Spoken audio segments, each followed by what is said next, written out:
What are the longest-lasting garage doors? The longevity of a garage door depends on the materials used and how well it's maintained.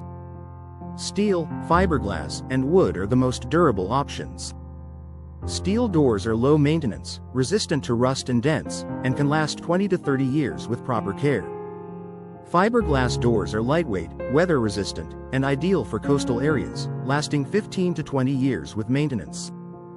Wood doors offer aesthetic appeal but require regular sealing and upkeep to avoid rotting and warping, lasting 20 years or more with proper care. Professional installation and routine maintenance are crucial to maximizing a garage door's lifespan, no matter the material. Regularly checking and servicing the door will help ensure it lasts for many years. If a door is poorly installed or neglected, even the best materials can wear out quickly. Ensuring the door is balanced, the tracks are aligned, and components like springs and rollers are in good condition is essential for long-term performance. Weather resistance is another key factor in a garage door's durability. Extreme temperatures, humidity, and exposure to rain or snow can take a toll on any material.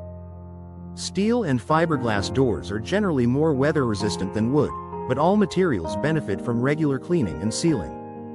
Protecting your garage door from harsh conditions, especially by adding weather stripping, can help it last longer and perform better. In the end, while materials like steel, fiberglass, and wood all offer long-lasting options, the key to maximizing the life of your garage door is proper installation, regular maintenance, and taking steps to protect it from the elements. A well-maintained door can serve you for decades.